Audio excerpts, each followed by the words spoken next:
Assalamualaikum warahmatullahi wabarakatuh.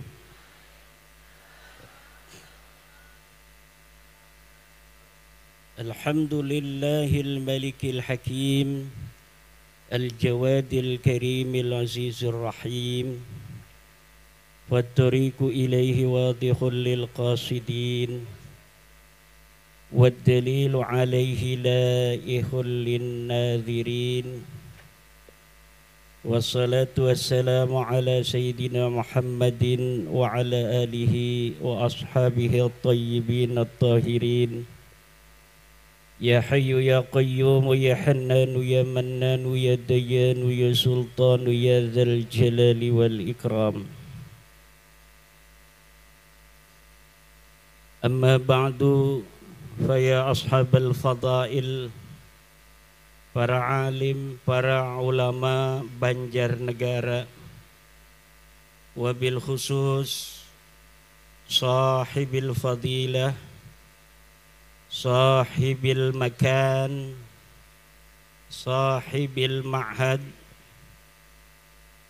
Kiai Haji Sabur, Kiai Haji Sabirin, pengasuh pesantren As-Sabur, Ketua NU Banjarnegara, Ketua Ansor Banjarnegara, Ketua PWI Perjuangan Wali Songo Indonesia Banjarnegara, Kiai Haji Abdul Muhaimin, mata'an Allah bituli hayati, para kesepuhan PWI LS Banjarnegara, Panglima PWI LS, Panglima Banser, Pagar Nusa, LPM, Lakspedam, Ketua-ketua MWCNU sekecamatan Banjarnegara, Muslimat Banjarnegara,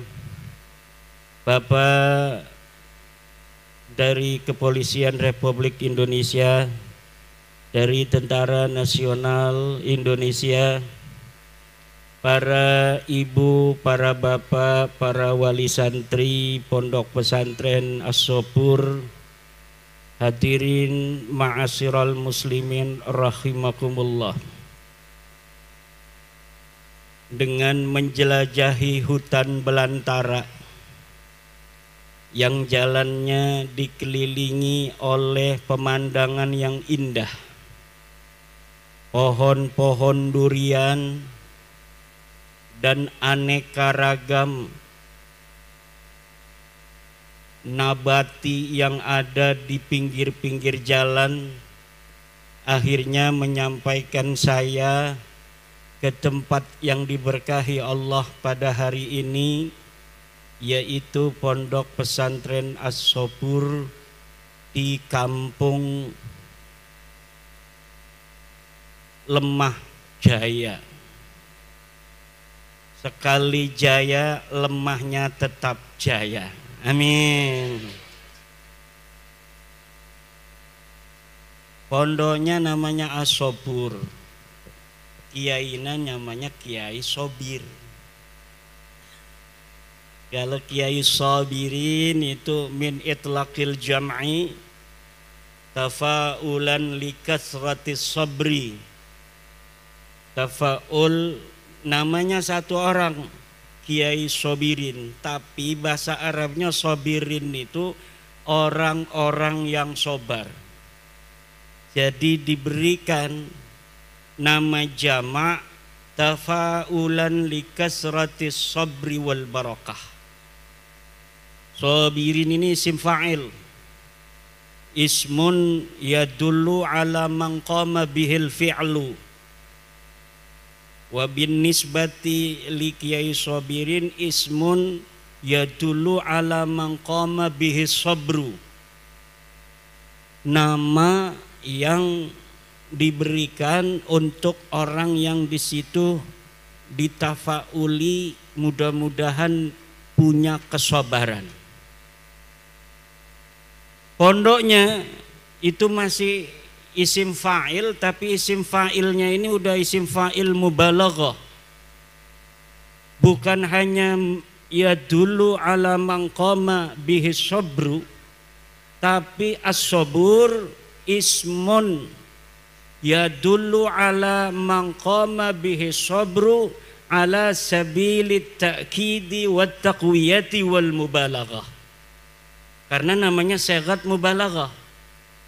Sighat mubalaghah itu fa'ulun, fa'ilun, fi'ilun, fa'alun, fa'ilun. As-sabur itu artinya orang yang betul-betul sabar. Jadi lebih hebat dari as-sabir orang yang bersabar.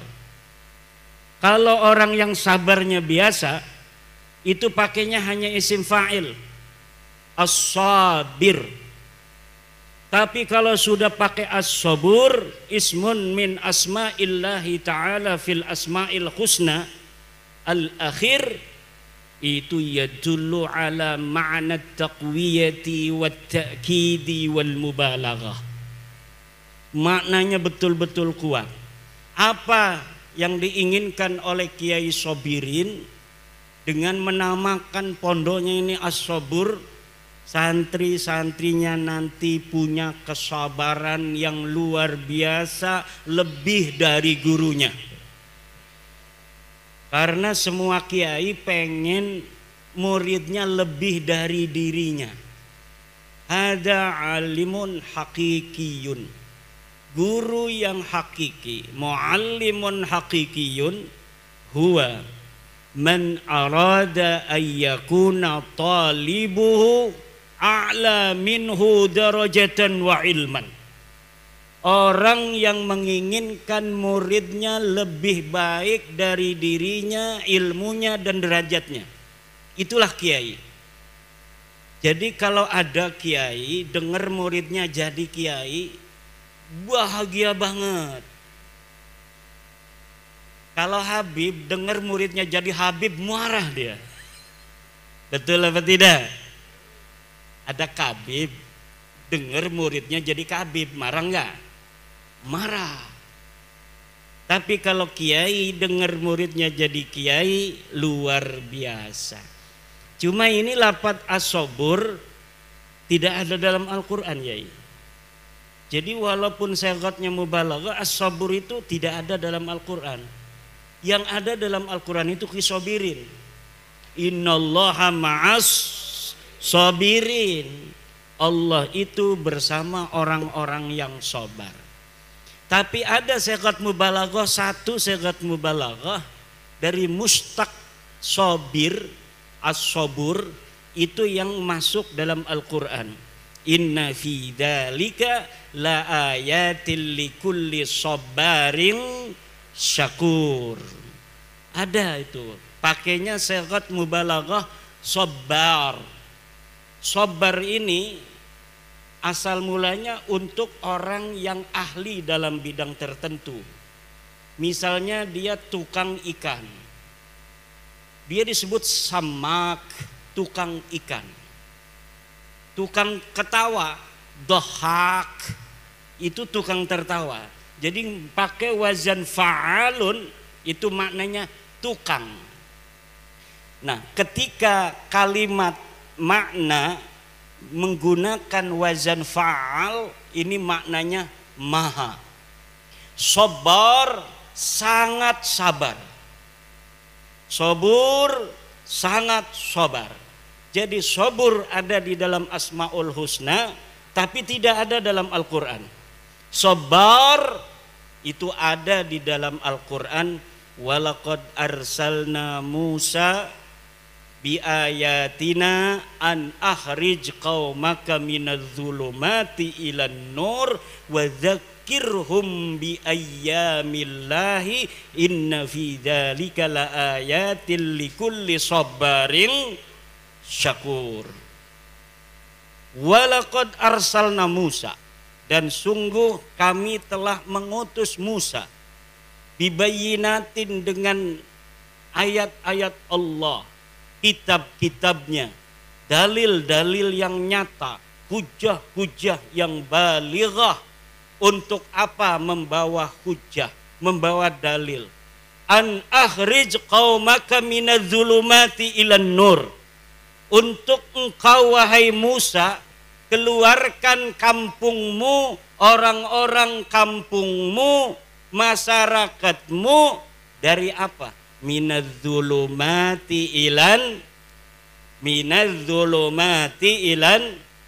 Ini tugas risalah. Tugas apa?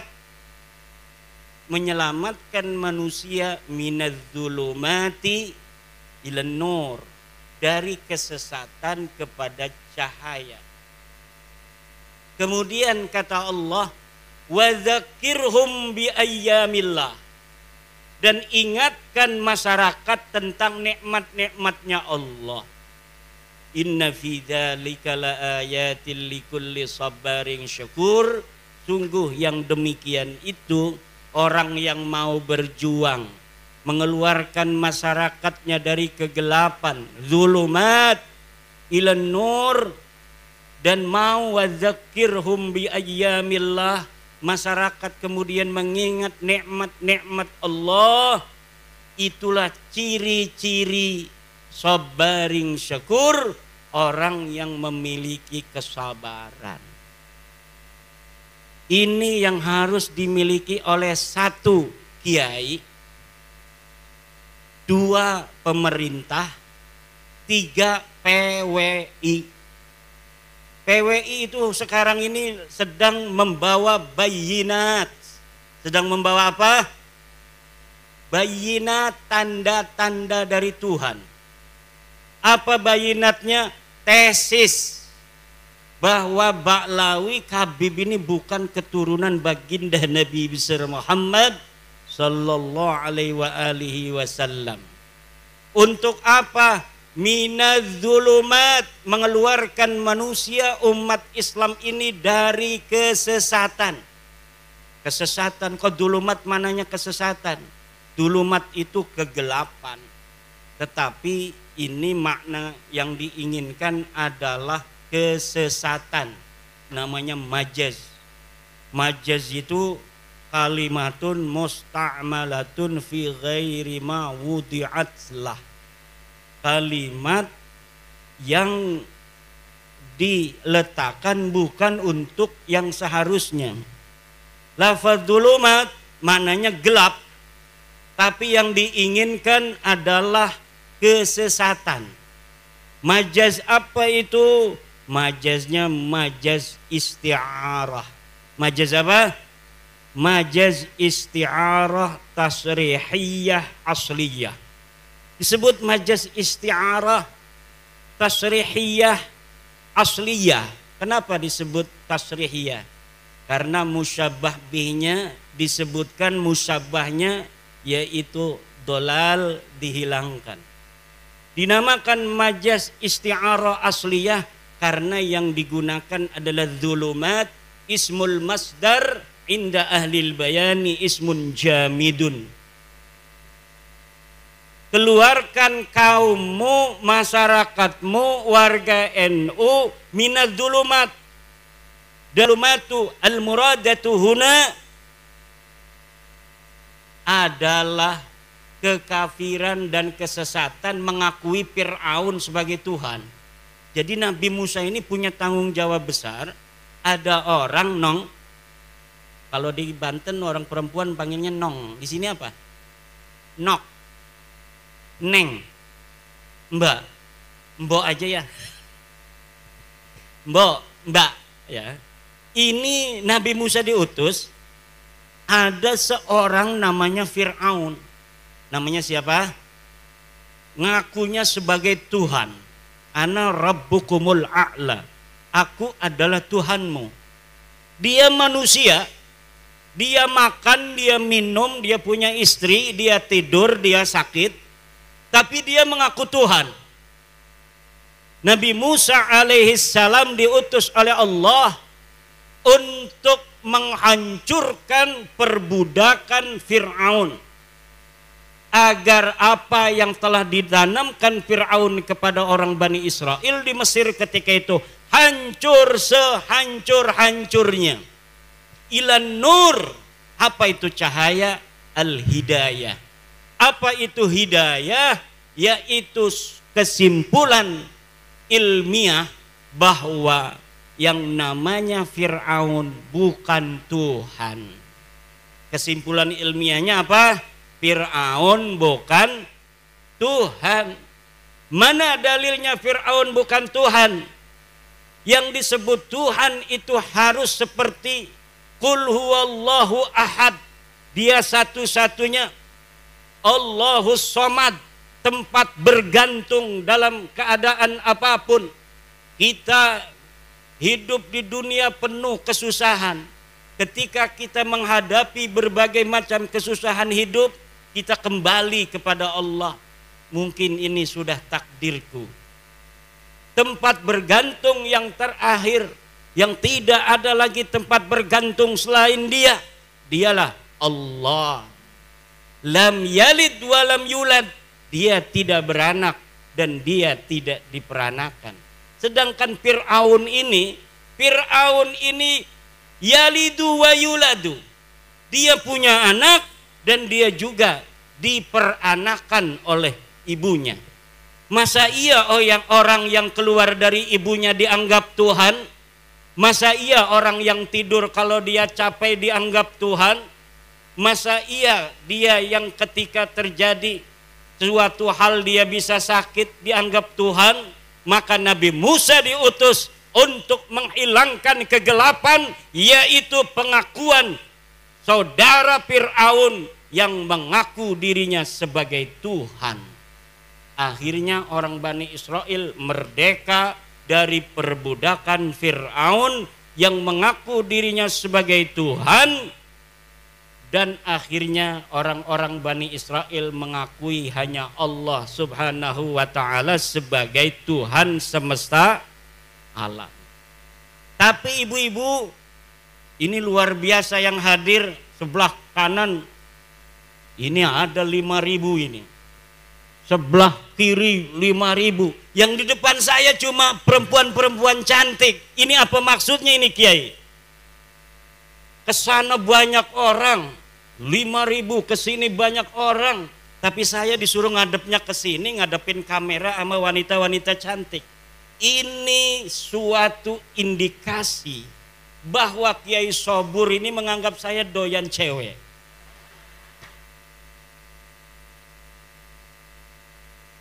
Ndak ya Neng ya, Mbak, karena memang dapatnya di sini kebagiannya ya. Alhamdulillah. Ini luar biasa ini Pak Kapolsek Padan Ramil di tengah hutan. Ini yang hadir bisa luar biasa. Bu, coba belah sini, Bu. Luar biasa. Ibu ini bener nggak ini ibu-ibu? Jangan-jangan karena beliau ini ahli wirid, dia datangkan jin-jin agar pada hadir di sini. Saya kira ini yang akan datang ini karena di tengah hutan, di tengah gunung, ya paling 100-200 orang. Luar biasa Kiai Sobur ini, berkat kesabaran yang beliau miliki. Akhirnya ketika Allah menjadikan Nabi Musa sebagai orang yang akan merungkadkan Fir'aun, ini Nabi Musa ditakdirkan kecilnya itu lagi bayi, diingu, dididik oleh Fir'aun itu yang akan dia rungkadkan.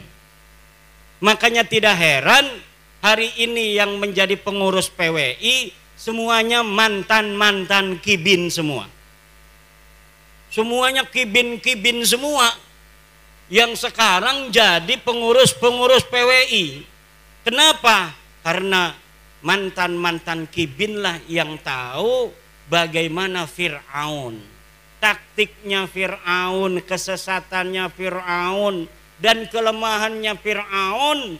Itu Nabi Musa tahu karena Nabi Musa dididik oleh Fir'aun.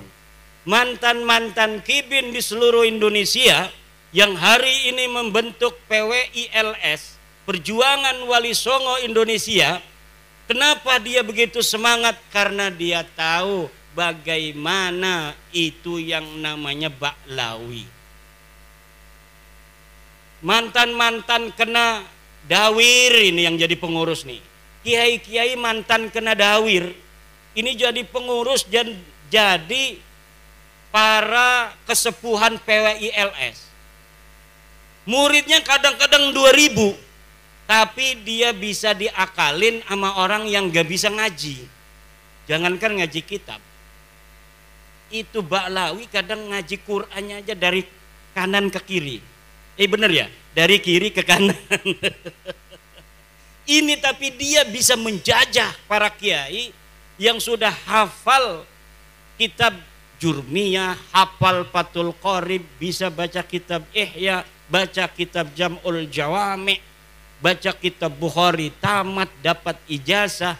Itu dapat dikalahkan oleh hanya orang yang mengaku sebagai keturunan Nabi, padahal dia bodoh, akhlaknya kemana-mana, tidak mencerminkan ajaran-ajaran Nabi, tidak punya kesantunan.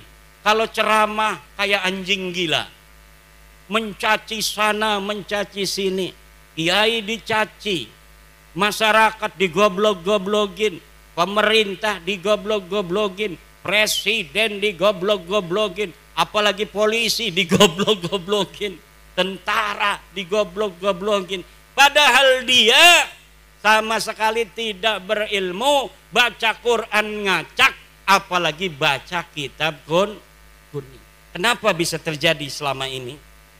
Di sini karena ada penjajahan spiritual. Ada apa? Penjajahan spiritual yang dibangun di atas kebohongan dan kedustaan, cerita-cerita palsu, sejarah-sejarah palsu yang kemudian ditanamkan di kita orang-orang Indonesia agar mempercayai mereka sebagai keturunan Nabi. Pas ditanya mana dalilnya nggak punya dalil, ditanya kitabnya nggak punya kitab, ditanya tes DNA-nya melenceng kemana-mana. Jangankan sebagai keturunan Nabi, turunan Arab aja bukan.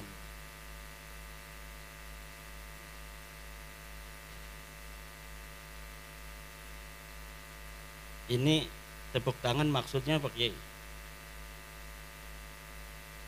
Ini tepuk tangan tuh maksudnya apa? Cocok?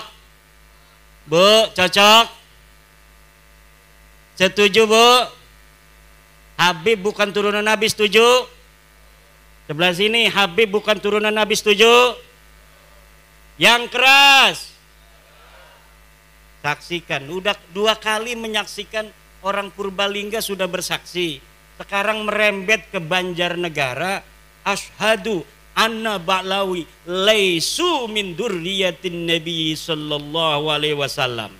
Ayo bareng-bareng. Ashhadu anna Ba'lawi laisu min durriyati Rasulillahi sallallahu alaihi wa alihi wasallam. Aku bersaksi bahwa sesungguhnya Ba'lawi, Habib bukan keturunan baginda Nabi Muhammad sallallahu alaihi wasallam.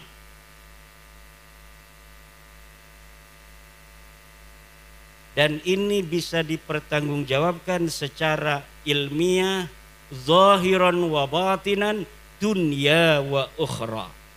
Di dunia dan di akhirat. Kenapa? Karena ini berbasis metodologis, epistemologis yang jelas.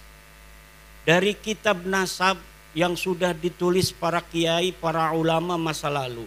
Dari mulai abad ke-3 Hijriah sudah ada kitab nasab. Abad ke-4 Hijriah sudah ada kitab nasab. Keturunan Nabi semuanya itu dicatat, Bu. Rapi pencatatannya dari masa lalu. Tetapi tidak ada yang mengkonfirmasi leluhur Ba'lawi para Habib ini yang ada di abad ke-4 Hijriah yang namanya Ubaidillah. Tidak ada satupun ahli nasab yang kitabnya sekarang bisa kita baca itu di internet. Karena zaman ini zaman kita bisa mengakses semua kitab-kitab masa lalu. Tidak ada satupun kitab nasab yang mencatat Ubaidillah leluhur Khabib ini sebagai keturunan baginda Nabi besar Muhammad sallallahu alaihi wasallam. Kapan munculnya mereka ngaku jadi turunan Nabi? Padahal leluhurnya katanya lahir di abad ke-4 Hijriah. Mereka ngakunya baru tahun 895 Hijriah. 550 tahun setelah keberadaan orang yang diaku. Yang setelah kita lihat kitab-kitab sebelum abad 9 ini tidak ada yang mencatat mereka sebagai keturunan Nabi. Kalau kitab setelah mereka mengaku dikarang oleh mereka. Mereka mengarang kitab Al-Burqatul Musiqah tahun 895 mencatat kami turunan Nabi. Ada kitabnya sampai sekarang bisa kita baca. Nanti di abad 10 ada lagi kitab yang mereka karang. Namanya kitab Tuhfatut Talib. Mereka mencatat kami turunan Nabi, ada kitabnya. Abad ke-9 Hijriah ada, 10 Hijriah ada, 11 Hijriah ada dicatat. 12 Hijriah ada, 13 Hijriah ada, 14 Hijriah juga ada. Sampai sekarang ada. Mereka dicatat turunan Nabi. Tapi mulai dari abad mereka mengaku, sebelumnya tidak sama sekali dicatat mereka sebagai keturunan Nabi. Leluhur mereka yang katanya wali, faqih, muqaddam, sohib, mirbat, semuanya tidak terkonfirmasi sebagai keturunan Nabi. Bahkan menurut sejarah, kitab-kitab sejarah yang dapat kita baca di Yaman, tidak ada di Yaman orang yang bernama faqih muqaddam. Tidak ada di Yaman orang yang bernama Muhammad Sohib Mirbat. Tidak ada orang yang bernama Ubed. Lalu mereka mencatat nama-nama itu berdasarkan apa? Berdasarkan menurut seorang peneliti dari Barat yang bernama Alexander Knies. Berdasarkan historical imajinatif, yaitu sejarah imajiner yang ditulis berdasarkan hayalan semata. Allahu Akbar. Kenapa sekarang saya menggunakan salah satu pendapat dari orang Barat? Karena pendukung mereka namanya Rumel Abbas sekarang menggunakan orang Barat, menggunakan kiai dari Mesir. Saya bantah, Syekh Ali Jum'ah tidak bisa jawab, itu orang Mesir. Orang Iran namanya Mahdi Rojai bikin video bahwa dia mendukung Ba'lawi sebagai cucu Nabi. Saya bantah, tidak berani jawab, tidak berani diskusi dari Iran. Ulama Iran tidak berani melawan ulama dari Jawa, Indonesia. Ulama Mesir tidak berani melawan ulama Jawa, Indonesia. Ulama Yaman tidak berani melawan orang Jawa, Indonesia. Siapa di dunia ini yang mau bela Ba'lawi, silahkan daftarkan diri untuk melawan ulama dari Indonesia, putra Nusantara asli. Gak bakal ada yang berani. Kenapa tidak ada yang berani? Gak ada dalilnya. Kenapa tidak ada dalilnya? Ya memang palsu. Kenapa palsu? Ya memang bukan turunan Nabi Muhammad. Kalau bukan turunan Nabi Muhammad, turunan Nabi siapa? Nabi Adam. Sama saya, sama kiai, sama polisi, turunan Nabi Adam semua. Ya udah, kata saya, kita bukan benci ente, Bib. Bukan benci, cuma ente salah. Ente bukan turunan Nabi, jangan ngaku-ngaku turunan Nabi lagi. Ayo kita, nggak apa-apa kamu bukan orang sini, haplogrupnya beda dengan kita juga. Kita anggap saudara di Indonesia. Tapi jangan bodohin anak-anak Nusantara. Jangan ngaku-ngaku cucu Nabi, minta-minta duit, keliling-keliling dawir. Jangan minta-minta duit sama pengusaha untuk membangun sesuatu, membangun pondok dan lain sebagainya, padahal buat beli mobil. Udah sadar bahwa ente bukan cucu Nabi, nggak ada dalam kitab nasab, nggak ada di dalam kitab sejarah, tes DNA-nya orang Kaukasus. Haplogrupnya G. Haplogrup G itu orang Kaukasus, sekarang yang banyak itu di daerah Turki. Orang India di daerah Pakistan, yang berbatasan dengan Afghanistan, suku Kalas. Ini Ba'lawi ini miripnya dengan orang suku Kalas di India, daratan India. Sekarang masuk ke Pakistan. Makanya wajahnya mirip wajah India. Dan siapa namanya itu, reporter dari Ba'lawi perempuan, Najwa Shihab, itu telah dites DNA, 48%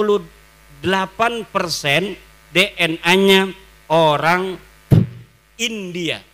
DNA-nya Najwa Shihab itu silakan lihat di Google, 48% orang India. Saya cari orang India yang garis lakinya itu haplogrup G, itu suku apa?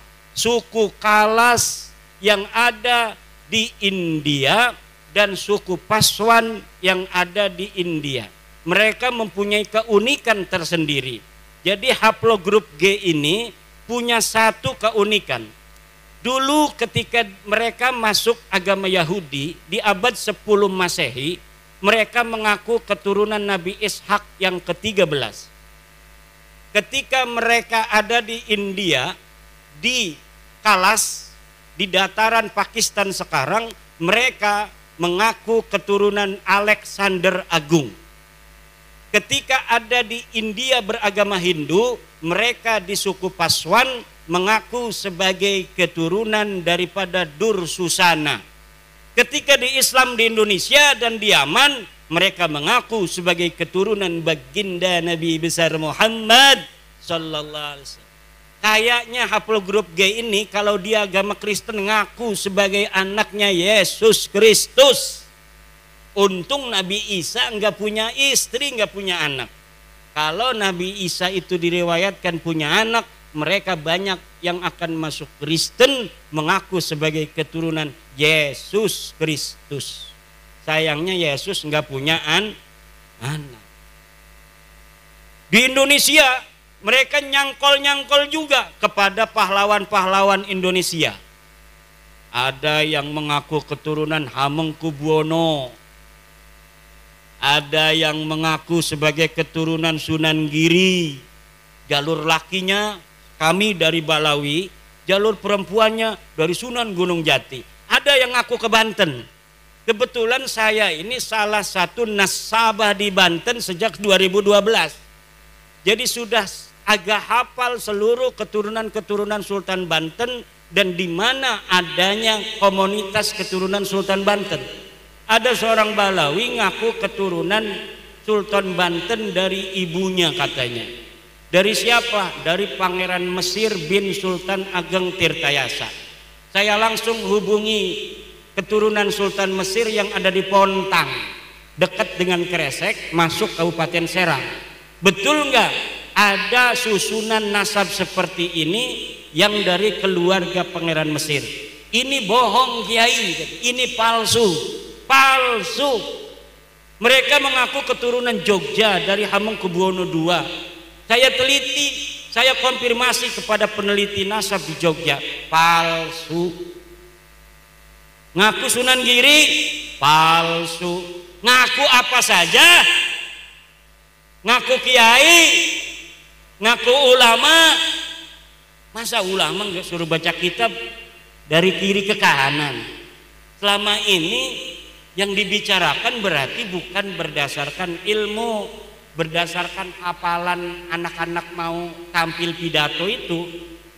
Mau tampil pidato dia hafalin gitu. Tapi ndak mondok, sehingga dia nggak paham. Ilmu itu bukan apa yang dihafal, tapi apa yang dipahami di dalam sukma.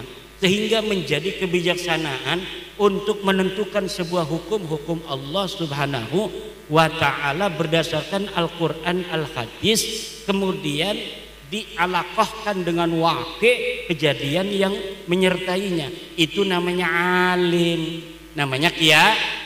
Kiai kita itu kenapa? Kiai kita itu pada tawadhu? Karena ilmunya itu rasihun fi qulubihim. Ilmunya masuk ke relung-relung jiwa, relung-relung hati mereka. Semakin banyak ilmunya kiai, semakin tunduk kayak padi. Semakin berisi dia semakin menunduk. Semakin ada orang menghormati, semakin dia menghormati orang yang menghormatinya. Ini akhlak bangsa kita, bangsa Nusantara. Tapi mereka kalau dihormati ngelunjak. Semakin dihormati, semakin yang menghormatinya dimanfaatin, duitnya diroyot, apa tuh istilahnya, diporotin. Kalau ada mukibin kaya, udah habis itu. Punya mobil Alphard diminta, kalau enggak kualat ente. Orang mengkritik mereka, kata Novel Anidrus, orang yang berani mengkritik Habib itu adalah dajjal. Tidak ada itu dalam ajaran. Orang yang mengkritik Rasulullah aja, Rasulullah nggak pernah bilang yang mengkritik beliau itu dajjal. Sahabat beberapa kesempatan diriwayatkan pula itu bermusyawarah dengan Rasul, bertanya, wahai Rasul, apakah pendapatmu ini berdasarkan wahyu, apakah berdasar pendapatmu sendiri? Kalau berdasarkan wahyu kita harus ikuti, kalau berdasarkan pendapatmu, bolehkah kami memberikan masukan apa yang seharusnya kita lakukan dalam perang ini? Itu aja Rasulullah, apalagi manusia biasa. Manusia biasa itu Bapak Ibu, kalamuhu yuraddu wa yuqbalu qauluhu illa sahib hadal qabri. Kalimatnya, kata-katanya, pendapatnya itu boleh diterima, boleh ditolak, illa sahib hadal qabri, kecuali baginda Nabi besar Muhammad. Lalu ajaran yang mengatakan orang mengkritik Habib itu adalah dajjal dari mana? Kalau bukan dari ajaran Islam. Mungkin mereka punya ajaran agama lain yang tidak ada dalam ajaran agama kita. Dalam agama kita, inna akramakum indallahi atqakum. Seluruh manusia itu sama. Sesungguhnya orang yang paling mulia di antara kalian adalah orang yang paling bertakwa. Kata mereka yang paling mulia adalah kabaib. Walaupun tidak ibadah, walaupun tidak sholat, walaupun tidak alim, mereka tetap mulia karena kemuliaan mereka adalah zat. Sedangkan orang alim, kiai, polisi, presiden itu sifat kemuliaannya. Kalau dia sudah tidak jadi presiden, dia tidak mulia lagi. Kalau kiai gila, katanya tidak mulia lagi. Tapi kalau kabaib, dia gila, tetap dia mulia. Kenapa? Karena di dalam dirinya ada darah Rasulullah. Dulu tuh nggak laku lagi, Beb. Jangan ngomong-ngomong gitu lagi. Nanti diketawain orang Banjarnegara, nanti diketawain orang Purbalingga, nanti diketawain anak-anak Nusantara. Anak Nusantara hari ini sudah tahu ente bukan turunan Nabi. Kalau ente ngomong dengan ilmu kita terima, tapi kalau ente ngomong lagi dengan doktrin-doktrin, tidak ada lagi tempat bagimu. Karena bangsa Indonesia hari ini sudah cerdas, sudah cerdas, sudah mempunyai pencerahan bahwa sesungguhnya kemuliaan manusia di mata Allah hanyalah berdasarkan takwa, bukan berdasarkan nasab. Setuju, Bu? Siapapun, anak siapapun bisa jadi apapun di negara kita yang tercinta Indonesia. Siapa anak-anak dari kampung ini di atas hutan yang pengen jadi presiden Indonesia, sekolah. Dia harus sekolah di MTS, dia harus punya ijazah aliyah, dia harus kuliah. Nanti lulus kuliah bikin partai politik, nanti calon presiden. Semuanya bisa asal punya partai. Betul? Ini kemuliaan agama Islam sama ibu-ibu dengan kemuliaan yang diatur oleh Pancasila. Oleh, coba Pancasila sila kedua, kemanusiaan yang adil dan beradab. Pancasila. Satu, ketuhanan yang Maha Esa. Dua, kemanusiaan yang adil dan beradab. Tiga, persatuan Indonesia. 4. Kerakyatan yang dipimpin oleh hikmah, kebijaksanaan, permusyawaratan, perwakilan. 5. Keadilan sosial bagi seluruh rakyat Indonesia. Yang diem aja HTI. Ini yang diem HTI ini. Coba sila kedua, Mbak. Mbak, nggak usah lihat-lihat foto dulu, nanti digedein aja. Sekarang dengerin. Sila kedua, kemanusiaan yang adil. Apa artinya? Kemanusiaan kita ini bagi Indonesia adil. Apa artinya? Semuanya sama bagi Indonesia, bagi Undang-Undang Dasar 45, bagi Pancasila. Tidak ada bedanya di dalam negara Indonesia. Dia yang bernasab turunan raja, dia yang bernasab turunan nabi, dia yang bernasab turunan wali songo, dia yang bernasab turunan tukang jahit, dia yang bernasab turunan TNI, dia yang bernasab turunan petani, pedagang, pendeta, kiai. Di depan Indonesia semuanya sama, anak-anak Indonesia.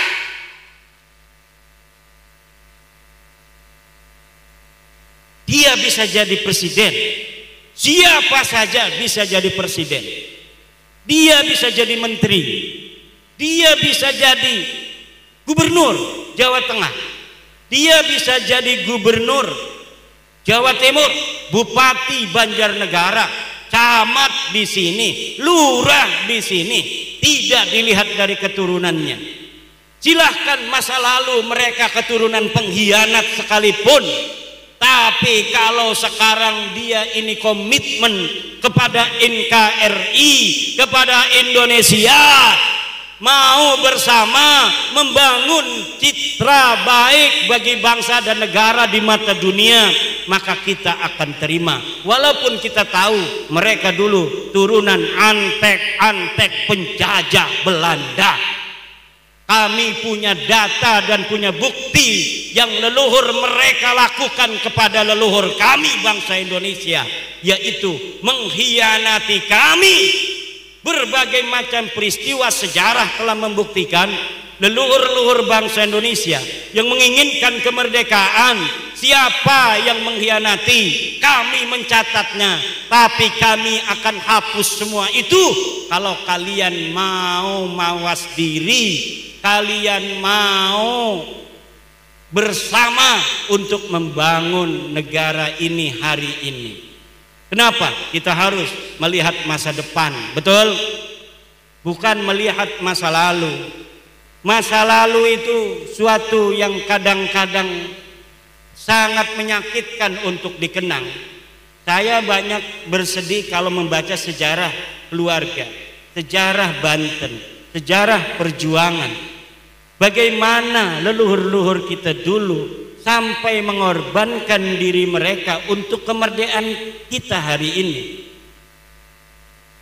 Ada yang tergeletak di pinggir jalan hari Sabtu 26 Desember 1682. Untuk apa?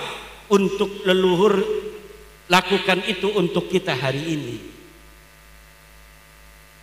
Tapi banyak yang leluhurnya sebagai antek-antek penjajah kemudian mencatatkan nama mereka sebagai pahlawan.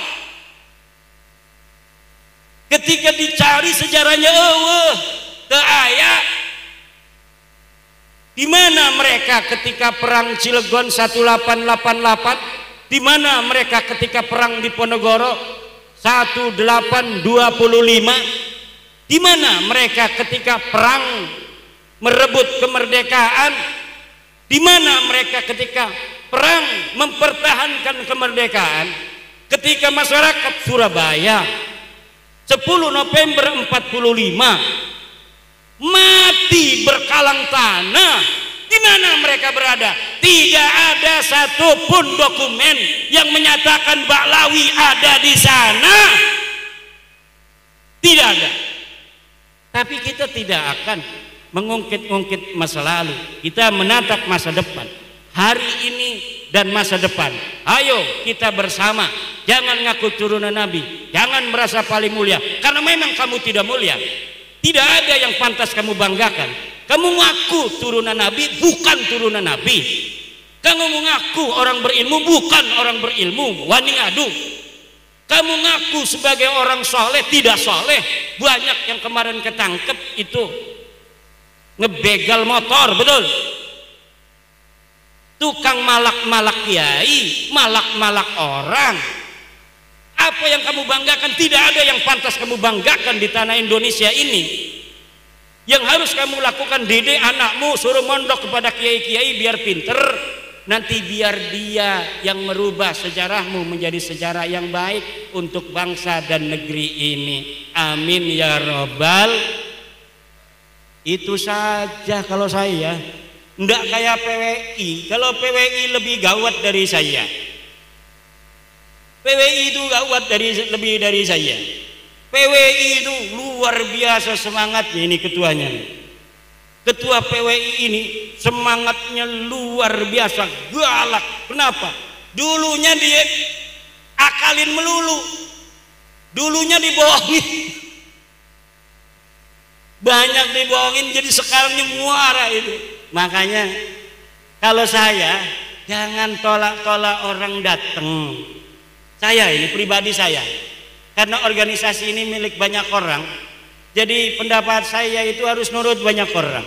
Kalau bagi saya, siapa saja Ba'lawi mau kemana saja persilakan saja. Kalau ada yang mau masih mau jadi kibin. Kalau kita tidak setuju, ngomong tidak setuju. Tapi cukup tidak setuju saja. Tapi di Jawa Timur, Jawa Tengah, kalau sudah tidak setuju, pokoknya ente aing mah karasan geus ieu cenah ieu aing ieu sakit ieu. Nah makanya kita tidak bisa untuk memutuskan organisasi berdasarkan keinginan saya, tidak. Makanya ya walaupun kita tidak setuju, karena itu keputusan organisasi otoritas daerahnya masing-masing, silakan saja sepanjang tidak mengganggu kepentingan publik, tidak mengganggu negara, tidak mengganggu agama. Biar kasih pelajaran saja, biar mereka sadar. Kalau sudah sadar kan alhamdulillah. Tapi jangan sampai ada hal-hal yang tidak diinginkan. Kenapa? Karena yang akan rugi adalah saudara-saudara kita kibin-kibin itu. Kibin itu siapa sih? Saudara kita. Understand? Understand? Understand? Kibin itu jangan dikira musuh saudara kita. PWI ada untuk mereka. Kalau mereka nggak merasa terjajah loh. Orang yang belum dalam kesadaran itu walaupun dijajah nggak merasa dijajah. Dia diperbudak nggak merasa diperbudak. Kita saudaranya yang melihat, yang netesin air mata. Turunan raja, turunan orang terhormat jadi budak dari orang yang turunannya nggak jelas. Turunan pahlawan-pahlawan Indonesia yang dulunya ahli perang, yang dulunya ahli mempertahankan negara, sekarang dibodohin oleh turunan wayang yang nama leluhurnya tidak ditulis oleh sejarah sama sekali. Leluhur orang Banjarnegara, orang Purbalingga, ini orang-orang besar. Makanya sekarang Presiden Indonesia ini ada darah Purbalingga, ada darah Banyumas, ada darah Banjarnegara. Siapa yang tahu Pak Prabowo? Ada darah sininya, bos. Ini daerah sini jangan gegabah. Laikun li ayyasira roisan fi Indonesia. Layak jadi pemimpin-pemimpin.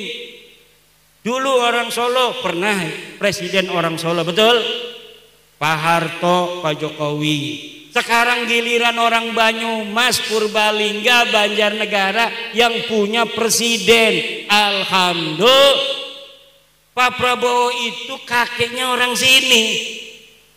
Namanya Pak Sumitro Joyo Hadi Kusumo. Harus bangga jaga negara ini karena salah satu putra terbaik daerah sini jadi Presiden Republik Indonesia. Alhamdulillah.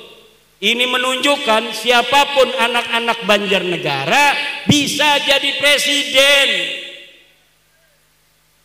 Siapapun anak-anak Banjarnegara bisa jadi gubernur Jateng.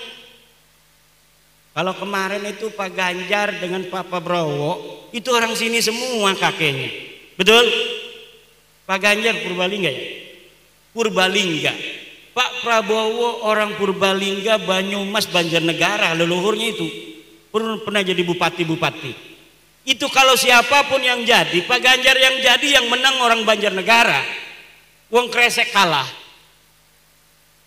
Yang jadi Pak Prabowo yang menang orang Banjarnegara, Purbalingga, Banyumas. Ini patut disyukuri bahwa ada putra kita, saudara kita yang jadi Presiden Republik Indonesia. Makanya harus bantu negara. Bagaimana caranya? Hai PWI, jaga keamanan negara kita Republik Indonesia. Kalau perang mah perang. Orang sini jagonya perang. Understand? Siapa yang mendampingi Pangeran Diponegoro perang melawan Belanda? Dia orang Banjarnegara, orang Banyumas, orang Purbalingga. Makanya kenapa di sini banyak di tengah-tengah hutan begini kiai-kiai pelarian zaman dulunya.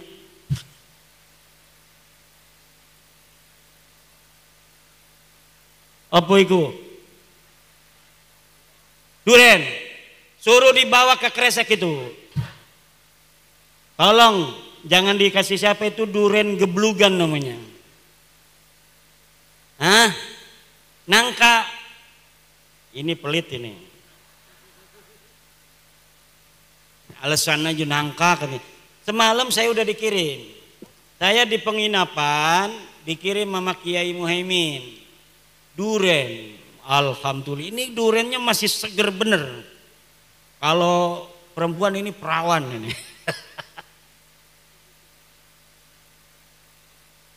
Ibu bapak hadirin ma'asyiral muslimin rahimakumullah. Maka cara berpikir umat Islam hari ini yang baik tetap kita jaga. Al-muhafadzah 'alal qadimis salih wal akhdu bil jadidil aslah. Tetapi yang kurang baik harus kita adakan sebuah pembaruan. Apa misalnya? Begini. Kita kadang-kadang para kiai, para penceramah banyak yang menerangkan tasawuf tentang qanaah, tentang zuhud, tentang hubbul akhirat, cinta akhirat. Tapi tidak pernah para kiai bicara tentang bagaimana meningkatkan diri, mengentaskan kemiskinan. Padahal adanya zakat,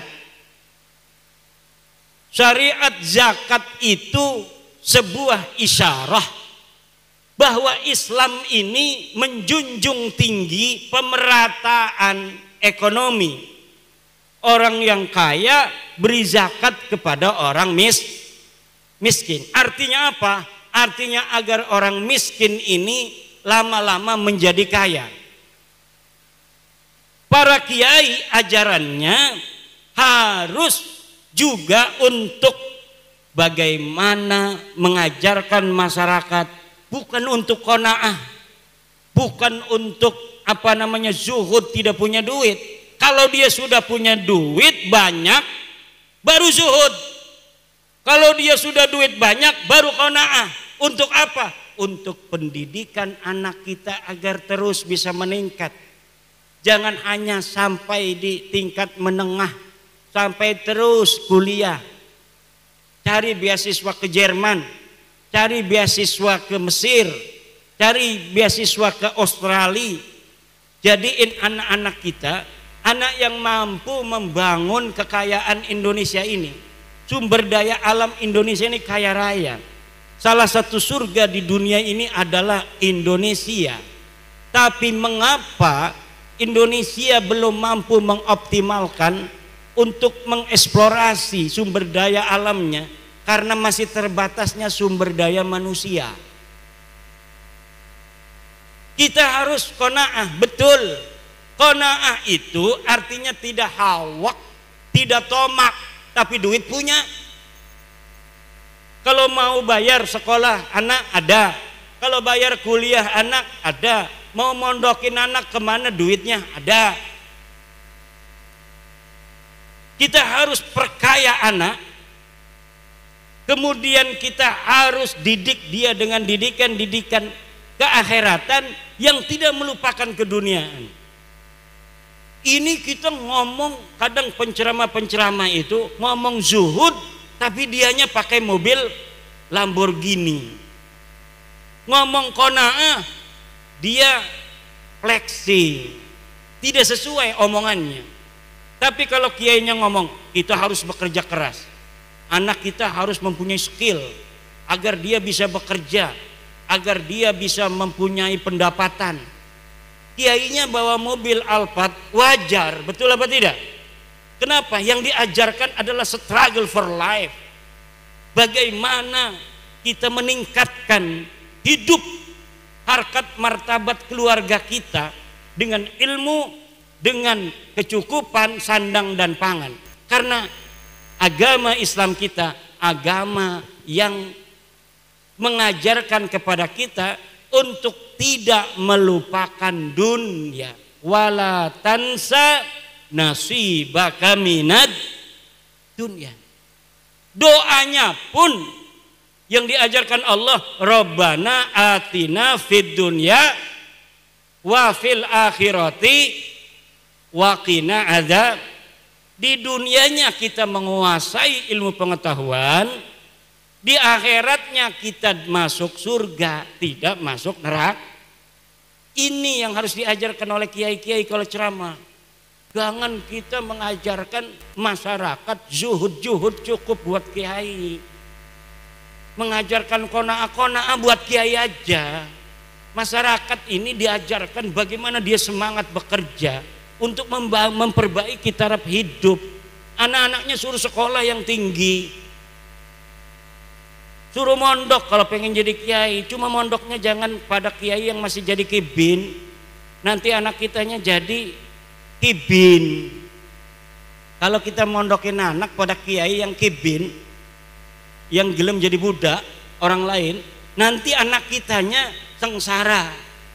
Kalau dia pengen merdeka, nanti ditakut-takutin. Kalau kamu ngikuti Kiai Imad dari Banten, tidak percaya pada Habib turunan Nabi, kamu tidak barokah. Ilmu yang telah saya ajari tidak akan barokah, akan digituin. Na'udzubillah. Makanya sekarang mondokin anak juga harus pilih-pilih. Jangan kepada kiai yang masih jadi kibin baklawi. Kenapa? Karena dia nanti akan menjadikan anak kita budak-budak di masa depan. Dia mondok, belajar ilmu, belajar ngaji, namatin berbagai macam kitab, tapi akhirnya jadi budak juga. Dia tidak merdeka dalam berpikir, dia tidak merdeka di dalam berpendapat. Harus berpendapat sesuai dengan kitab saja tidak berani karena berbeda dengan gurunya. Padahal Imam Syafi'i dia punya guru namanya Imam Malik. Imam Malik punya pendapat sendiri, Imam Syafi'i punya pendapat sendiri. Megang perempuan kata Imam Malik itu membatalkan kalau ada syahwat. Kalau kata Imam Syafi'i walaupun tidak ada syahwat, kalau megang perempuan wudunya batal. Kata Imam Ahmad bin Hambal muridnya Imam Syafi'i juga begitu. Kata Imam Hanafi tidak batal. Kita punya wudhu megang perempuan tidak batal. Karena apa? karena makna dari aula mastumun nisa mulasama bimakna al-jima, itu adalah apa namanya itu majaz. Lamas mulamasa adalah majazun minal wiqa, makanya batal wudunya kalau habis bersetubuh sama istri. Kalau tidak bersetubuh sama istri, wudunya tidak batal, kata Imam Abu Hanifah. Nah, perbedaan itu antara murid dan guru itu sudah biasa dari zaman dulu. Kita madhabnya Imam Syafi'i, kalau punya wudu ibu dipegang sama suami, ibu batal, suaminya batal. Megang anak masih bayi, dakarnya anak masih bayi, batal ibu walaupun masih bayi, karena yang membatalkan memegang dakarnya laki-laki walaupun anak sendiri, apalagi punya bapaknya, batal itu. Punya anaknya aja yang masih bayi batal. Tapi kalau antara mulamasah antara laki-laki dan perempuan, menurut kita Imam Syafi'i, megangnya dengan syahwat, tidak dengan syahwat, dipaksa, tidak dipaksa, kalau bersentuhan batal. Karena zahirnya mulamasah adalah bil basyarah, dengan kulit. Menurut Imam Abu Hanifah, kalau tidak jima itu tidak batal. Jadi kalau megang perempuan, istrinya salaman, tidak batal wudunya. Menurut Abu Hanifah. Perbedaan pendapat yang telah diajarkan oleh ulama-ulama kita masa lalu, sekarang mau dirubah. Kalau beda dengan gurunya, tidak percaya kepada nasabnya para kabaib jenis baitur Nabi, dianggap tidak barokah. Inilah yang melawan tradisi para ulama masa lalu yang tidak diajarkan oleh agama Islam. Maka pondok-pondok pesantren harus ada pembaruan mindset, cara berpikir. Ini zaman ini sudah modern, Pak. Ini zaman sudah modern. Kita ini lahir, saya ini belum ada listrik. Di kampung saya lahir 76 belum ada listrik. Di sini ada listrik belum? Sekarang tahun berapa adanya, Yai? 93 baru ada listrik ke hutan ini. Di kampung saya baru ada listrik 87. Tahun 87 masih apa namanya gelap gulita nyantai itu. Setelah itu memasuki 88 itu baru ada listrik. TV baru pakai listrik, tadinya pakai aki. TV-nya gede jadinya kecil kalau akinya habis kan. Nah sekarang ada telepon masuk, ada HP, sekarang ada Android, ada YouTube, ada WhatsApp, ada apa namanya itu Line, ada Twitter. Hari ini kejadian di Amerika, kebakaran itu Los Angeles, California. Hari ini juga kita tahu, Bu, ini di Amerika ada 10.000 rumah para artis hangus terbakar. Allah. Harganya satu rumah berapa? 7 juta dolar Amerika. Berapa itu 7 juta dolar Amerika satu rumah? Itu sama dengan 200 miliar kurang lebih. Harga satu rumah itu di Los Angeles, California itu 200 miliar hangus semalam. Jumlahnya berapa? 10.000 rumah. Kenapa itu? Karena Allah sudah takdirkan Los Angeles itu kena badai api. Jadi hutan-hutan mereka itu ada yang terbakar satu, kemudian merembet sampai ratusan hektar, kemudian melalap rumah-rumah yang ada di sekitarnya. Rumahnya itu rumah kelas genset semua, bukan genset, apa namanya itu, jet set. Kalau genset kita listrik mati pakai genset ya. Ini jet set, rumahnya para artis. Ibu tahu Hollywood? Itu Hollywood itu adanya di LA, di Los Angeles, Amerika. Sekarang hari ini itu Los Angeles, Hollywood hancur semua oleh Allah Subhanahu wa taala, dikirim api melalui pohon. Terbakar pohon-pohon, terbakar semua itu rumah-rumah. 10.000 rumah yang harga satu rumahnya itu berapa? 200 miliar. Kenapa mahal banget? Karena rumahnya pejabat dan artis yang ada di Los Angeles itu artis-artis yang kita sering lihat di film-film action Amerika, itu rumahnya di situ, di Los Angeles. Kenapa? Agar tempat syutingnya dekat ke Hollywood. 3 hari yang lalu terbakar semua. Itu artis-artis cantik itu pada nangis. Kenapa? Dalam semalam ratusan miliar uangnya hangus. Itu kalau Allah sudah memberikan peringatan.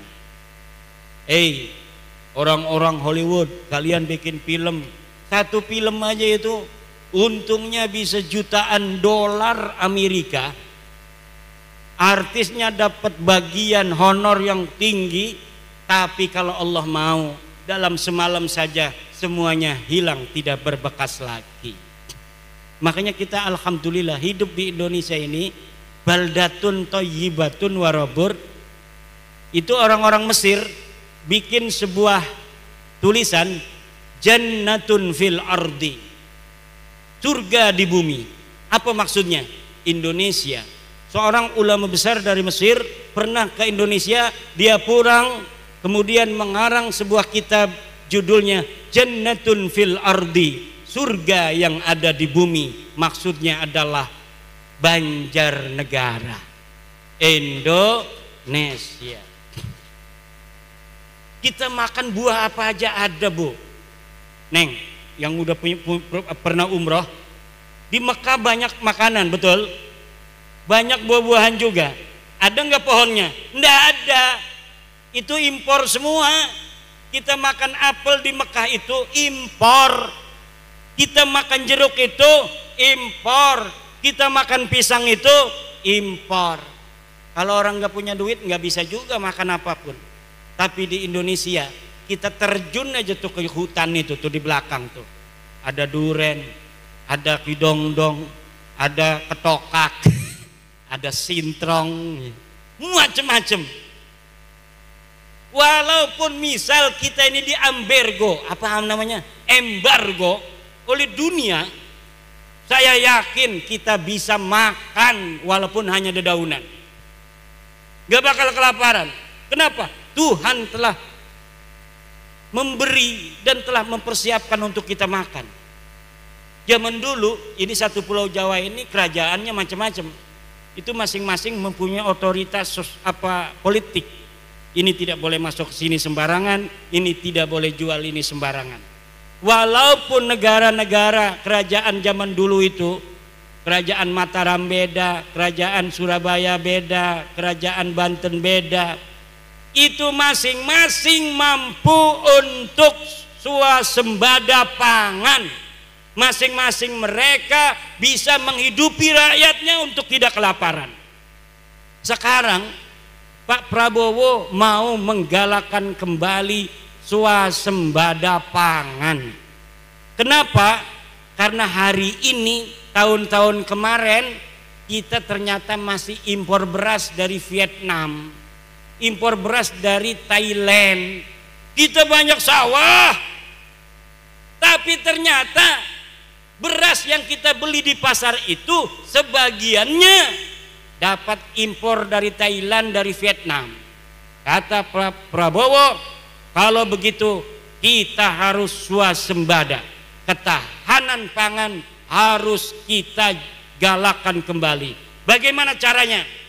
Karena setelah diukur semua sawah yang hari ini ada di Indonesia, kalau panen memang tidak cukup untuk seluruh orang yang hari ini semuanya makan nasi.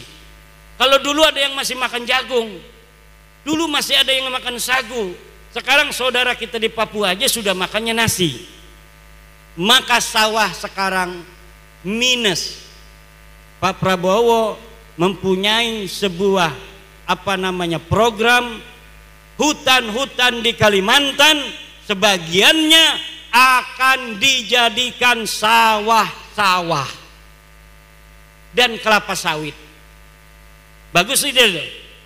Bagus tidak? Bagus kata kita. Tapi hari ini langsung dapat perlawanan dari pelestarian hutan. Jadi aktivis-aktivis pelestarian lingkungan, aktivis lingkungan menolak gagasan Pak Prabowo untuk menambah sawah-sawah baru di Indonesia. Hutan-hutan ditebang untuk dijadikan sawah, dijadikan kebun sawit. Kenapa? Katanya itu merusak hutan, merusak lingkungan. Ada aja yang model begini masih pikirannya. Lingkungan ini diciptakan Tuhan untuk manusia. Kalau manusia butuh untuk sawah, tebang hutannya, bikin sawah, betul. Jangan mikirin yang madnunah. Kita ini maslahah muhaqqaqah yang jelas. Cara berpikirnya pemimpin itu maslahatun muhaqqaqah. Maslahat yang nyata ada, yaitu adalah ketahanan pangan. Agar kalau Thailand tidak mau jual lagi berasnya, kalau Vietnam tidak mau lagi jual berasnya, Indonesia semuanya bisa makan. Hari ini Pak, kalau orang-orang Vietnam, Thailand, India, Bangladesh tidak jual ini beras ke Indonesia, rebutan beras Pak Indonesia. Hari ini, kenapa? Karena rasio ketersediaan sawah dan beras kita dibandingkan dengan jumlah penduduk itu tidak memenuhi syarat. Kurang beras kita daripada penduduknya. Makanya kita perlu impor. Makanya Pak Prabowo punya sebuah program ketahanan pangan. Sumber daya pangan kita harus berasal dari dalam negeri kita, sehingga kalau nanti perang dunia, Thailand ikut perang, Vietnam ikut perang, Cina ikut perang, Eropa, Amerika masing-masing memerlukan makan masing-masing. Kentang yang biasa kita impor dari Kanada dan Amerika, orang sana nggak mau lagi ngirim kentang. Beras yang kita biasa impor dari Thailand, Filipina, orang Thailand gak mau lagi jual beras karena mereka juga butuh. Dalam keadaan seperti ini, maka tidak ada lagi kita harus memperbanyak sawah. Betul? Di sini nggak ada sawah, kan saya lihat tadi tuh hutan-hutan. Tapi makannya beras, betul tidak? Dari mana itu? Beli dari pasarnya dari mana? Dari bulog. Bulognya dari mana? Sebagian dari petani, kurangnya dari impor. Jadi masyarakat makan hidup ini enak-enak aja, nggak mikirin beras. Tapi kepala bulog itu otaknya itu. Coba jumlah penduduk Indonesia ini berapa orang? Jumlah beras tersedia dari petani berapa? Kurangnya berapa? Kebiasaan orang Indonesia 1 liter berapa orang? Satu kampung ini berapa liter dalam 1 minggu? Ini semua dipikirin Pak. Itu tugasnya pemerintah. Bapak mah enak aja beli di warung ada beras, tinggal ada duit, betul tidak? Yang mikirin ada di warung itu kepala bulog, menteri, dia yang mikirin. Bapak punya emas, Bapak punya duit, tapi kalau nggak ada beras, nggak makan juga, masa mau makan duit? Yang mikirin ketersediaan kita selama ini siapa? Pemerintah. Tuh, sebenarnya begitu. Kita beli di warung ada gula, mau ngopi nggak ada gulanya pahit, betul tidak? Karena bagi orang-orang yang masih hidupnya pahit itu gula harus manis. Kalau orang seperti Kiai Muhaimin ini yang udah manis, kopinya nggak perlu gula lagi. Kayak saya ini nggak ada gulanya kopinya. Kenapa? Hidupnya alhamdulillah sudah manis.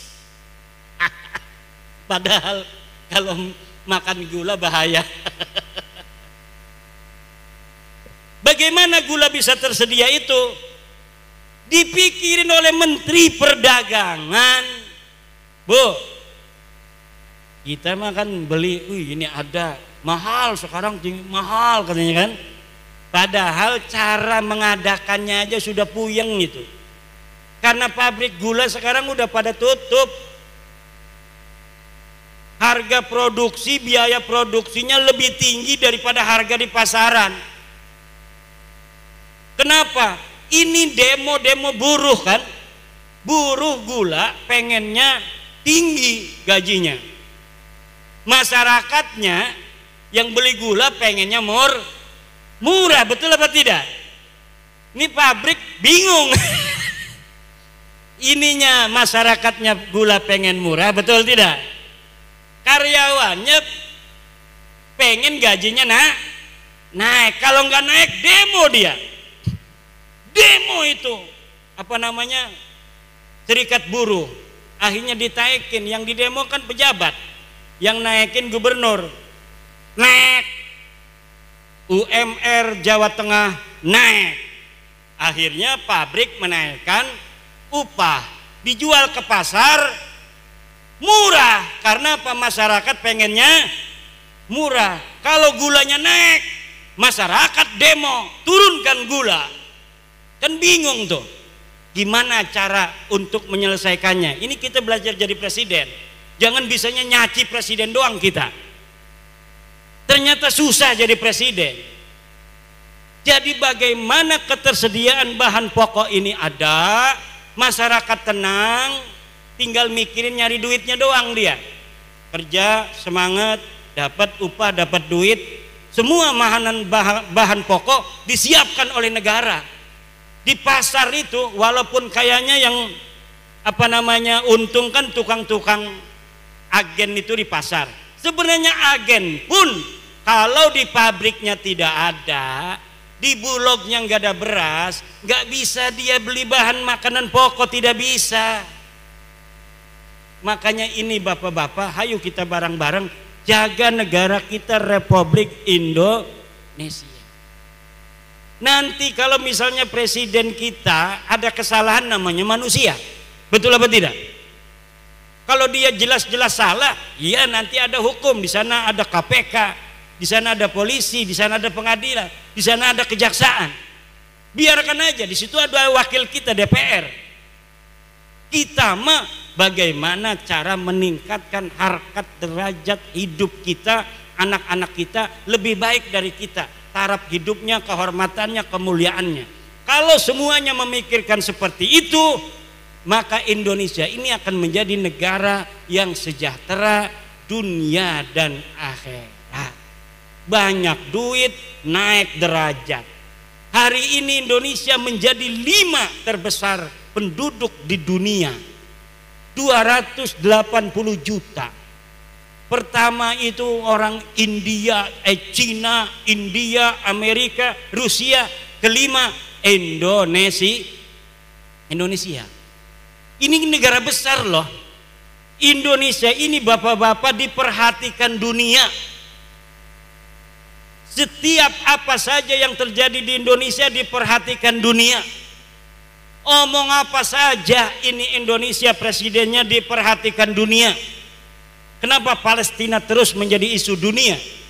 Karena Indonesia terus berkomitmen bahwa Palestina harus dibela, Palestina harus merdeka. Maka sampai saat ini karena mayoritas Islam di dunia adalah Indonesia, maka suara Indonesia menentukan nasib dari negara Palestina. Pak Prabowo ngomong sedikit saja tentang Palestina, menjadi catatan pemimpin-pemimpin negara di dunia ini. Maka jangan mau kita diadu domba. Kita harus tetap bersatu sebagai negara kesatuan Republik Indonesia ila yaumil qiyamah.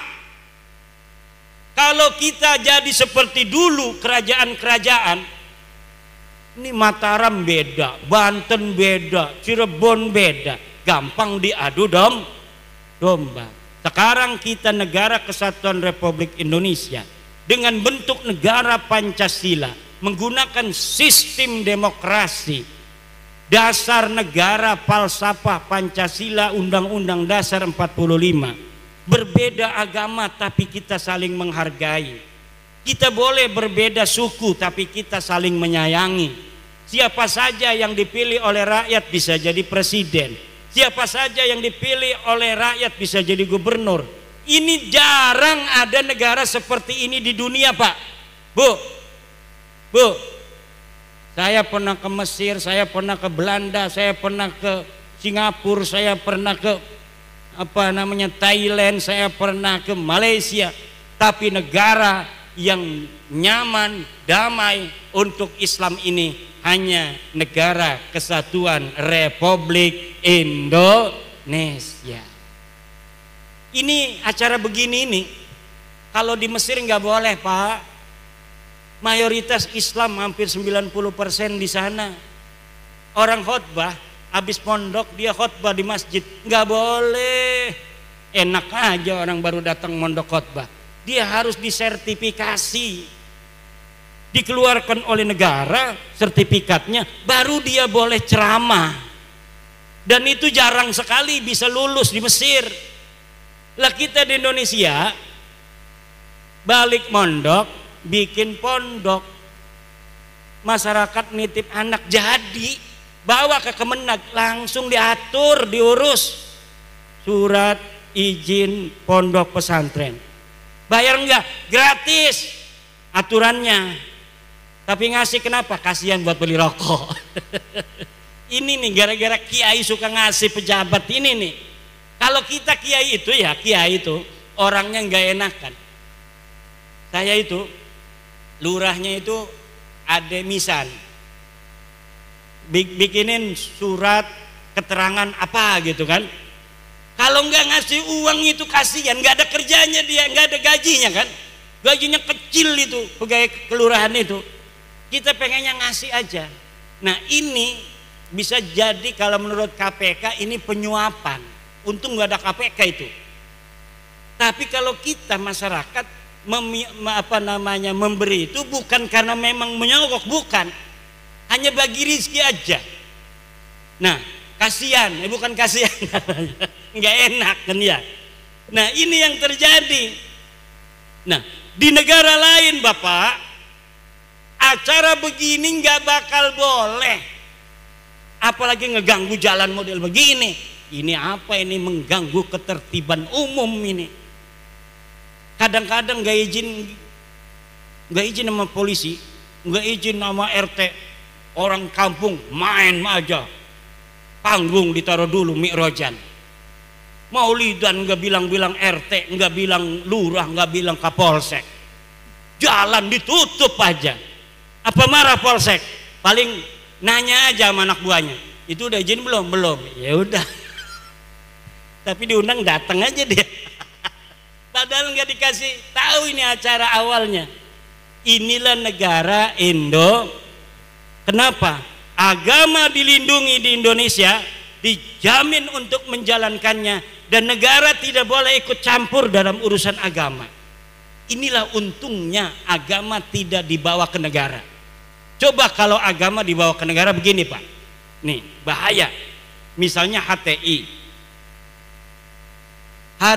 ini ingin mendirikan negara Islam, menang misalnya dia itu PKS, HTI menang, dia ini punya madhabnya Wahabi misalnya. Nah kalau dia jadi penguasa karena negaranya Islam, berarti harus hukum Islam. Hukum Islam itu madhabnya beda-beda. Madhab yang mana yang mau mereka taruh di negara Indonesia Islam mereka itu? Pasti yang sesuai dengan madhab mereka. Nah kalau sesuai dengan madhab mereka berarti Wahabi. Sedangkan 98% di Indonesia ini umat Islamnya NU, Ahlussunnah wal Jamaah. Nanti harus ganti semua, akan terjadilah kekacauan chaos, Pak. Kenapa? Karena agama yang dijadikan sebagai konstitusi itu mengikat, kalau tidak harus dihukum. Kalau sekarang, Bu, sekarang agama kan dipegang otoritasnya sama para ulama yang nerangin, yang namanya zina haram, orangnya harus dirajam. Ngomong doang kiai mah, orang zina harus dirajam, ngomong doang, betul tidak? Ngomong doang. Kenapa? Karena dalam kitab Madhab Syafi'i begitu diajarkan. Tetapi terserah negara. Negara mau merajam silahkan, negara mau menjara silahkan, negara maunya menjara. Nah, maka dipersilahkan. Nah, jadi ulama ini tidak dosa. Dia nerangin bahwa ini orang berzina harus dirajam sampai mati, tapi negara mengatakan dihukum 2 tahun. Ya terserah negara, orang dia itu ulul amri. Tapi kalau nanti PKS HTI menang, ya mungkin tiap minggu habis Jumat itu ada orang mati dipukulin sama batu. Kenapa begitu? Ya karena negaranya sudah mengatakan dirinya sebagai negara Islam. Negara Islam versi apa? Wahabi. Nanti pagi-pagi setiap masjid ada polisi 1. Siapa yang kunut, pegang, penjara 6 bulan. Kenapa kunut di penjara? Karena tidak sesuai dengan madhab penguasa. Penguasanya Wahabi. Subuh nggak boleh pakai kunut. Siapa yang pakai kunut dipegang polisi. Jadi polisi yang kadang-kadang nggak sholat juga suka megangin orang sholat nanti. Ini bahayanya ini. Terus lagi nanti sekarang ini Pak, menentukan hari raya itu Muhammadiyah beda, NU beda, negara nggak ikut campur. Yang percaya NU lebaran dengan cara NU, yang ikut Muhammadiyah lebaran harinya sama dengan Muhammad, silahkan saja. Yang penting negara mengamankan, tidak ada boleh terjadi kekacauan. Tapi nanti kalau HTI jadi misal, ya harus ikut. NU melawan, nggak mau ikut-ikut pakai hisab. Nanti dipegangin kiai-kiai itu, kiai Sobur ini, kiai Sobirin dipegang. Karena apa? Dia pakai ru'yat, sedangkan negara harus pakai hisab. Ini akan terjadi banyak kekacauan. Kalau begitu kiai, memang sebenarnya gimana harusnya? Dalam Islam itu tradisi kita ahli sunnah wal jamaah bahwa daulah negara itu hukumnya wajib ada, tetapi bentuknya diserahkan kepada manusia sesuai dengan keadaan dan kondisinya masing-masing. Yang penting tujuan didirikannya negara yaitu menjaga kehidupan dunia dan kehidupan akhirat yang disesuaikan oleh fikih itu bisa dicapai. Yaitu 1, urusan dunia harus rapi. Orang yang memiliki hak tidak boleh diganggu oleh orang lain. Orang yang punya motor nggak boleh diambil orang lain dengan tidak hak. Kalau diambil dipegang oleh polisi. Itu diatur kan sudah. Yang kedua tentang agama, diberi kebebasan orang untuk menyembah Tuhannya masing-masing. Diberikan di Indonesia ini. Orang Islam menyembah Allah, orang Kristen menyembah Yesus, orang Hindu menyembah Tuhannya, orang Buddha menyembah Tuhannya, orang Konghucu menyembah Tuhannya, orang kepercayaan menyembah kepercayaannya masing-masing. Lah itu diatur oleh negara dan dilindungi. Makanya ini negara Pancasila suatu saat akan menjadi model negara yang akan dicontoh oleh seluruh negara-negara di dunia. Kenapa? Hanya model Pancasila inilah yang adil dan beradab. Yang adil dan beradab. Ibu bapak hadirin mbak rahimakumullah, ini sudah jam, Masya Allah sudah jam 12. Ini tidur lagi ketua PWI, gimana? ini wakil ketua umum PWI lagi ceramah, jangan tidur. Ini kiai ini ngejagain ini PWI Purbalingga dengan PWI Banjarnegara, ngejagain saya itu luar biasa. Padahal enggak apa-apa, cukup polisi juga cukup. Ini kita ini negara yang aman damai, siapa saja bertindak apa saja ada konsekuensi hukumnya. Tenang aja PWI, yang penting jaga itu mukibin, jangan sampai terus jadi mukibin. Merdekakan dia minaz zulumati ilan nur. Agar apa? Agar dia menjadi manusia merdeka sesuai dengan perkataan Sayyidina Umar bin Khattab, ummahatukum waladnakum ahrara fala takunu abidan li ghairikum. Ibumu melahirkanmu dalam keadaan merdeka, maka janganlah engkau jadi budak dari selainmu. Tidak boleh manusia diperbudak oleh orang lain secara spiritual. Dimasukkan di dalam pikirannya bahwa engkau orang rendah dan kami adalah orang-orang mulia. Engkau keturunan rendah, kami keturunan mulia. Tidak ada di dalam Islam. Di dalam Islam manusia kemuliaannya tidak dilihat dari keturunannya, tapi dilihat dari takwanya. Tinggi derajat manusia di sisi Allah dilihat dari ketinggian ilmunya. Yarfa'illahu alladhina amanu minkum walladhina utul ilma darajat. Ini semangat yang harus dipegang oleh PWI. Cintai kibin-kibin itu, ajak mereka untuk merdeka. Jangan jadi orang-orang yang berada di dalam kekuasaan spiritual jiwa orang lain. Wallahu huwal muwaffiqu ila aqwami thariqin. Wassalamu alaikum warahmatullahi wabarakatuh.